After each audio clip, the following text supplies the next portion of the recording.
Selamat sore kepada Dewan Juri yang terhormat. Di bawah mosi Dewan ini akan melarang pemerintah untuk menyampaikan sosialisasi kebijakan melalui influencer. Sebelum saya ingin sampaikan argumen saya ingin membantah argumen yang telah disampaikan oleh pembicara pertama, Tim Pro. Tim Pro mengatakan bahwa influencer memiliki kecenderungan untuk menggiring opini masyarakat dan itu merupakan hal yang buruk bagi Tim Pro Dewan Juri yang terhormat. Kita tahu bahwa sebenarnya sosialisasi kebijakan merupakan sosialisasi di mana kegiatan tersebut bertujuan untuk menggiring opini masyarakat Dewan Juri yang terhormat. Kita tahu bahwa ketika pemerintah membuat sosialisasi di bidang seperti kondisi saat ini di COVID-19, mereka membuat kebijakan untuk orang-orang agar mereka terus menjaga jarak, cuci tangan, menggunakan masker. Dengan demikian, pemerintah ingin kebijakan mereka digiring opini oleh influencer untuk masyarakat agar masyarakat melaksanakan kebijakan tersebut Dewan Juri yang terhormat. Dengan demikian, sosialisasi sendiri adalah kegiatan yang bertujuan sebenarnya untuk menggiring opini masyarakat, bukan sekedar menyampaikan saja, tapi menggiring opini masyarakat agar mereka bisa mengikuti kebijakan tersebut. Lalu yang kedua, mereka mengatakan bahwa ketika kita menggunakan influencer, maka kita mengalihkan sebuah tanggung jawab pemerintah sebagai pemerintah yang membuat produk hukum. Namun kita tahu bahwa sebenarnya ketika pemerintah menggunakan influencer, maka pemerintah sebenarnya melakukan tanggung jawab yang sangat besar dan tanggung jawab penuh Dewan Juri yang terhormat. Maka saya katakan demikian karena kita tahu bahwa sosialisasi tujuannya adalah menjangkau masyarakat secara luas. Dengan pemerintah menggunakan influencer untuk mensosialisasikan kebijakan, maka banyak orang-orang yang mendengar, banyak orang-orang yang mengikuti, sehingga tanggung jawab pemerintah sebagai orang yang membuat produk hukum untuk terus mensosialisasikan secara luas tercapai karena influencer tersebut berhasil mensosialisasikan kebijakan mereka melalui media mereka sendiri sehingga banyak orang yang mengikuti Dewan Juri yang terhormat. Lalu yang ketiga, mereka mengatakan bahwa influencer menyampaikan berita atau menyampaikan kebijakan secara sederhana dan tidak objektif seperti orang-orang yang ahli atau orang-orang pejabat Dewan Juri yang terhormat. Kita tahu bahwa tidak semua masyarakat mengerti produk hukum, tidak semua masyarakat mengerti bahasa-bahasa yang rumit di bidang politik, di bidang pemerintahan, tidak semua mereka yang paham akan hal itu. Dengan demikian kita menggunakan influencer, di mana influencer menggunakan kata-kata sederhana dan bahasa yang sederhana sehingga para masyarakat akan paham dengan kebijakan tersebut dan mereka mengikuti kebijakan tersebut karena mereka paham dengan bahasa yang sederhana disampaikan oleh influencer Dewan Juri yang terhormat. Apabila mereka mendengarkan bahasa yang sangat rumit, mereka tidak akan paham kebijakan ini bertujuan untuk apa, kebijakan ini seperti apa, dan mereka cenderung tidak akan melakukan kebijakan tersebut. Apabila mereka paham dengan bahasa yang sederhana, maka kita gunakan bahasa sederhana sehingga kebijakan tersebut akan tercapai secara penuh Dewan Juri yang terhormat. Lalu yang keempat, mereka mengatakan bahwa mereka membuat mekanisme di mana mereka akan menyampaikan kebijakan publik ini melalui orang-orang yang ahli atau orang-orang yang berkompeten. Orang-orang yang ahli atau orang-orang yang berkompeten cenderung menggunakan bahasa yang sangat rumit yang tidak disaksikan oleh masyarakat, tidak dikonsumsi oleh masyarakat. Apabila mereka menayangkan sebuah konferensi pers, mereka menyampaikan di media sosial, tidak semua orang yang akan melihat karena mereka memiliki followers sangat sedikit. Dewan Juri yang terhormat. Bahkan kepala pemerintahan saja memiliki followers yang lebih rendah dibandingkan influencer yang ada di Indonesia. Dengan demikian berarti cakupan yang dimiliki oleh orang-orang yang ahli ini atau orang-orang berkompeten ini sangat sedikit dan tidak menggayat seluruh masyarakat Dewan Juri yang terhormat.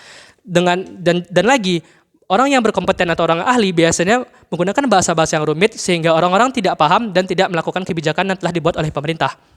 Baik Dewan Juri yang terhormat, saya masuk ke ranah argumen saya yang pertama, yaitu kenapa influencer ini merupakan hal yang bagus dan tidak menimbulkan masalah. Dewan Juri yang terhormat, sosialisasi kebijakan adalah sebuah kegiatan di mana kita memberikan sebuah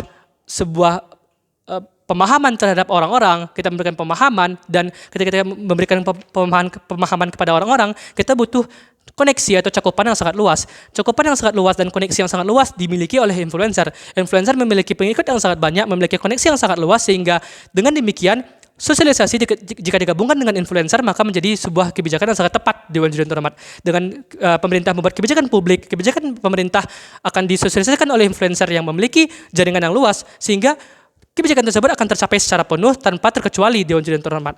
Dengan demikian, influencer merupakan hal yang baik dan tidak ada masalah sama sekali di sana Dewan Juri yang terhormat. Lalu yang kedua, mengapa saya katakan bahwa mosi ini akan menimbulkan masalah? Mosi ini akan menimbulkan masalah ketika diterapkan Dewan Juri yang terhormat. Mengapa demikian? Karena pertama, kebijakan publik tidak akan tercapai secara penuh karena kebijakan publik disampaikan hanya orang-orang yang tidak terkenal. Tidak ada orang yang mengenal mereka, bahkan pengikut mereka sangat sedikit dan mereka menggunakan bahasa yang sangat rumit. Dengan demikian, kebijakan publik tidak tercapai, tidak ada orang mendengarkan kebijakan publik, tidak ada orang yang memahami kebijakan publik, dan kebanyakan dari orang akan meninggalkan kebijakan tersebut karena tidak memahami apa yang kebijakan publik yang telah dibuat Dewan Juri yang terhormat. Lalu yang kedua, kebijakan ini tidak akan tercapai karena kebijakan ini terhalang oleh masyarakat yang tidak paham. Masyarakat yang tidak paham akan hal ini akan cenderung meninggalkan dan kebijakan publik tidak pernah tercapai lagi Dewan Juri yang terhormat. Kita tahu bahwa sebenarnya ketika kita menggunakan influencer terjadi keseimbangan di sebuah kebijakan publik Dewan Juri yang terhormat.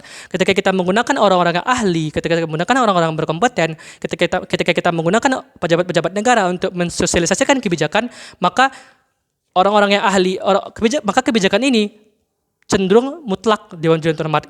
Ketika para ahli telah mendukung pemerintah, maka tidak ada pihak yang berkompeten untuk mengkritik kebijakan tersebut, sehingga kebijakan tersebut secara tidak langsung telah mutlak begitu saja Dewan Juri yang terhormat. Apabila kita menggunakan influencer, maka orang-orang berkompeten ini akan menganalisa secara lebih dalam dan mereka tahu bahwa produk hukum ini tidak 100% benar dan mereka akan memberikan kritik Dewan Juri yang terhormat. Ketika kita menyuruh orang-orang yang berkompeten ini untuk mendukung kita, maka orang-orang awam hanya sekedar menuruti saja dan tidak tahu apakah produk hukum tersebut 100% benar atau ada hal-hal yang perlu dikoreksi Dewan Juri yang terhormat. Dengan demikian, timbul masalah ketika kita menerapkan mosi ini karena banyak sekali masalah seperti keseimbangan yang menyimpang di dalam produk hukum, di dalam kebijakan pemerintah, dan juga kebijakan pemerintah tidak akan tercapai karena koneksi yang sangat sedikit Dewan Juri yang terhormat.